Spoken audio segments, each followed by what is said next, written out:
Now watch these bombers roar down upon their targets.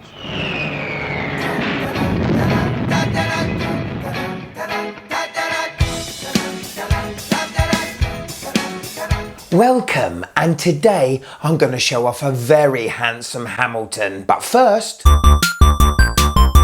Yes, and today's shot comes from Crown Screwer. So this is a lovely shot of obviously someone paying too much attention to their watch and not to their keyboard working. We have the Casio CA53W, but it's been modded. Yes, you can see a negative display there, can't you? And I've got to admit, it looks rather good. Very well framed shot, my friend, and thanks for tagging me in. If you'd like to be on the next Casio corner, all you gotta do, find me on Instagram here and tag me in on one of your Casio posts. Cause who knows, next time, the star of the show could be you. Yeah, so today I've got an almost perfect pilot for you. And Get your watch out. Okay, talking about pilots, this is the complete opposite to a pilot's watch. The Formula One Racing Diver doesn't know what it is type watch from Tag Heuer. This is the watch I wore when my daughter was born. It was a gift from my wife. I can't get rid of it, but I gotta be honest, it tells amazing time. And the bezel is rather nice too. What a memory-filled quartz stunner. Right, Hamilton. What a fantastic brand. Full of history and heritage. Last year, Hamilton came out with 3 brand new pilot beauties. Now, these watches are to celebrate a certain Mark 23 pocket watch, a watch issued to the US Navy and Air Force. This reliable beauty was partnered up with the Sexton. Now, the Sexton gave pilots an accurate altitude reading, Looking at the sun and the stars. whilst the pocket watch gave a very accurate time. When the trigger was pushed on the Sexton, both measurements were recorded, which enabled the pilot to plot a pinpoint course straight to the objective. Which was to bomb something. So I love all that sort of history stuff. I love Hamilton for their military watches and their military reissues. This isn't a like-for-like reissue, but it's influenced and inspired by that pocket watch.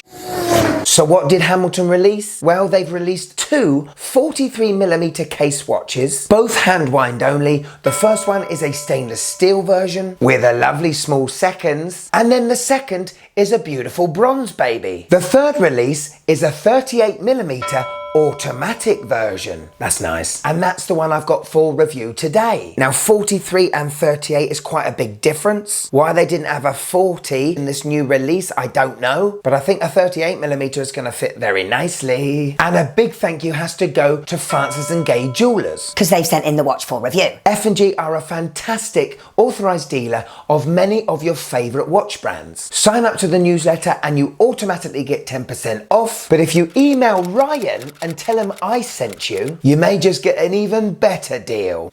Right, come on, it's time to see the watch. Are you pilot ready? Let's go.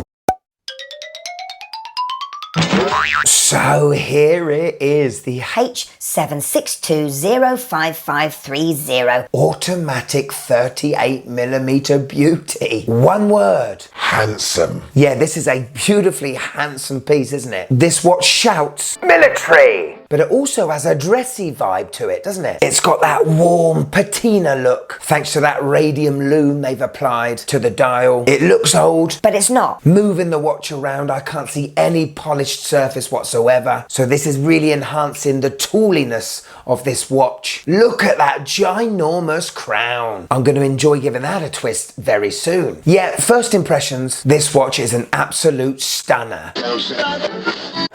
Quick spec check. Okay, so we got a 38mm in diameter case. I say case, the bezel slightly protrudes over the case. So the actual case is a little bit smaller than 38. It's got a thickness of 11.5mm, which is really good for an automatic watch. The lug to lug is just 46mm, and we've got a slightly smaller than usual 18mm lug width. Okay, so great dimensions for me, a small wrister. Does it have the presence to look good on a bigger wrist? We shall see. The dial is protected by a sapphire glass with under AR coating. That 7mm diameter crown is an absolute beauty, isn't it? And it gives this watch a proper pilot's look. That crown does come out quite a far way, so if you like to wear your watches past that wrist bone, it may be uncomfortable. The crown isn't screwed in, but we do have a screw-in exhibition case back. It's 100 meters water resistant, which is really good. Means I can wear this watch pretty much anywhere I want. And I gotta say, that case back, oh for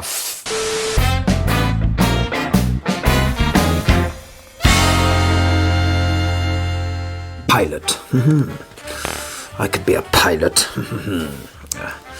But I am scared of clouds. And welcome to another episode of The Design House, where we take a look at a watch's case back. Today it's a Hamilton with an extremely reliable and high power reserve H10, or 10 as they say in France. Let's take a look. Oh, it's a watchmaker's wet dream.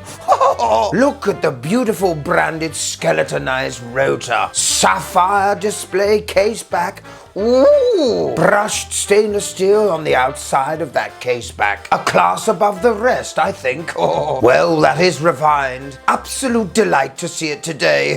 I'll see you for another episode of The Design House very soon. Cut. Darling, get the Biggles DVD collection out now. I'm in the mood for flying. Before we go any further, let me talk to you about Watch Crunch. This is a new online platform made by watch nerds for watch nerds. Yeah, just think of this like Facebook, but without the pictures of your kids. And the trip to the zoo you went to a couple of weeks ago. All things watches are welcome on this site. 7 years ago when I started my watch journey, I would have given anything for a site like this to talk to like-minded people without getting shot down by the watch snobs. It's really easy to get on here as well. All you gotta do is make a profile and then you can start posting away. In fact, come and follow me. The site is so easy to use. You can post opinions, post photos, and follow loads of other watch-minded maniacs. I've been that impressed with Watch Crunch, they have become the new official sponsors of the Mad Watch Collector channel. Check out in the description below where you'll find a link to get on there and get set up. Come and join the fun debate and see what the fuss is about. Watch snobs not allowed. Okay, on this pilot's watch we have a bezel that twists. Now it's got a lovely coin edge to it, and I do like that mineral crystal insert. The insert itself is very thin, and I think it marries very well with the overall look. That's all the positives it's gonna get, I'm afraid, because there's a couple of negatives for me. It's a countdown bezel, which is fair enough. It's a pilot's watch. It's bi-directional. The ratcheting is okay. It does have a lot of wiggle and a lot of play. Plus, it's a 50-click bezel. This is slightly weird, isn't it? Because you're not going to be able to set that bezel to a specific minute. This watch isn't going to be entered into the World Bezeling Federation because I didn't think it was fair as it's a pilot's watch, as the watches that do go into the WBF are dive watches. So I'm going to let this one off because I think Kurt would give it an absolute hammering. Super! What accompanies this beautiful Hamilton case is a lovely calf leather strap. Very soft, very supple. It's not going to need any time to break in. We got a lovely brushed, signed tang buckle as well. Dunno, maybe my preference, but I prefer a lighter tan of leather. Just makes it look a little bit more vintage. But that's just nitpicking, isn't it? Time to look at the face. Dial time. Yeah, and it's all about the dial, isn't it? Not because of what's been applied or printed on it, but the actual surface of that dial. It's exactly the same as my Pilot Pioneer I have. It's a gorgeous, glossy sandpaper type texture. In low lights you can't see it, but when it catches right in the light, it's just a beautiful sight, isn't it? So we've got this creamy patina printed railroad track going along the outside of the dial. Then we have our Arabic numerals from 1 to 12. I absolutely love the fact they've used the old Hamilton logo for this. I think it's much better than the new one. And below the handset, we've got Khaki automatic. Me personally, I would have loved no text there and a little small second sub-dial. That would have been sweet. The handset are awesome cathedral style with a needle hand for the seconds. All in all, a beautifully tasteful dial, done exquisitely well. And I forgot to mention, There's no date window in sight. Ha ha! I like no date windows personally. Beautiful symmetry. Bravo, Hamilton. Sorry to bother you. Could you just click that like button, please? It really helps the channel. Thank you. So we've got lume on the handset and lume on the indices. Just how strong is this glow?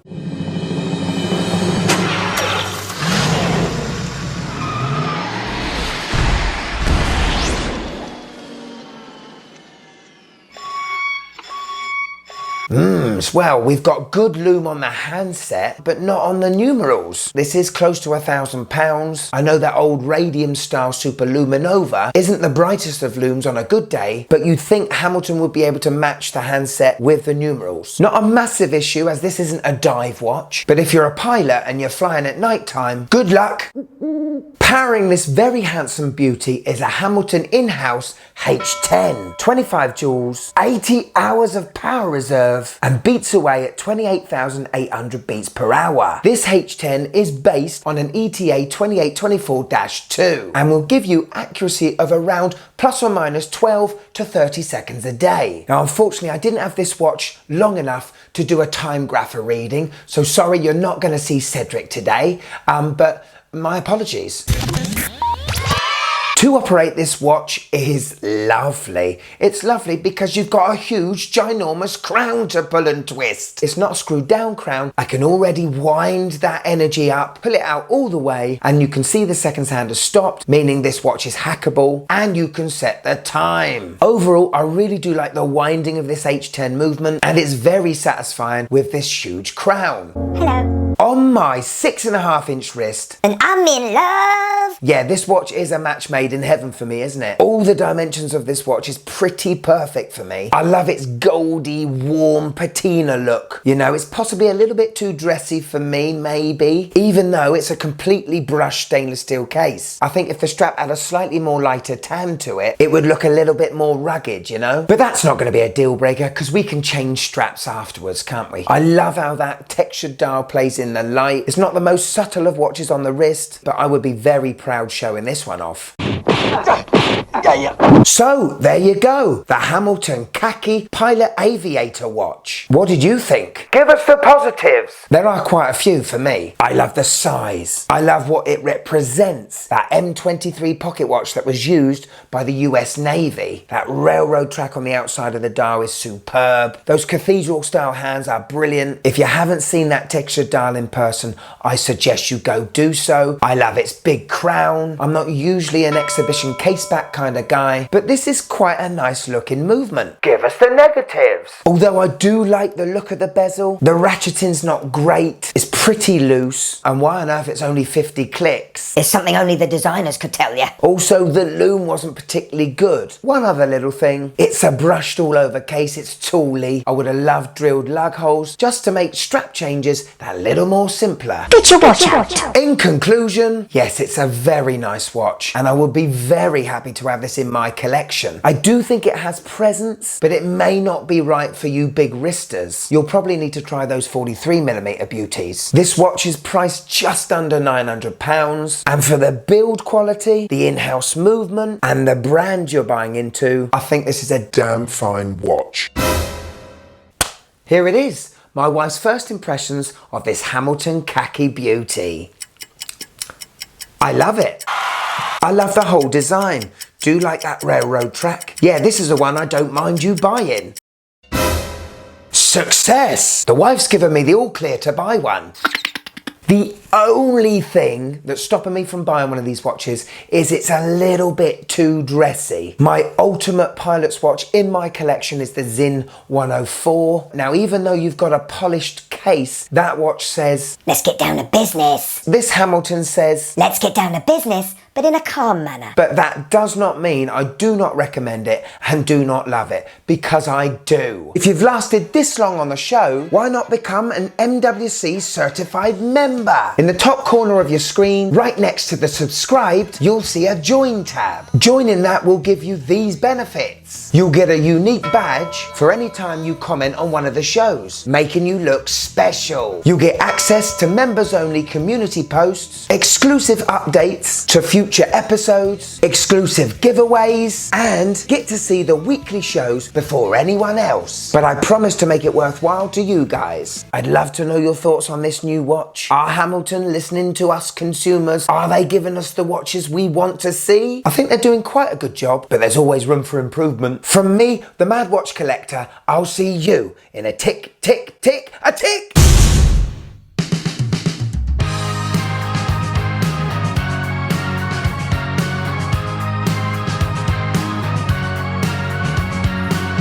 Every little second, every hour, every minute.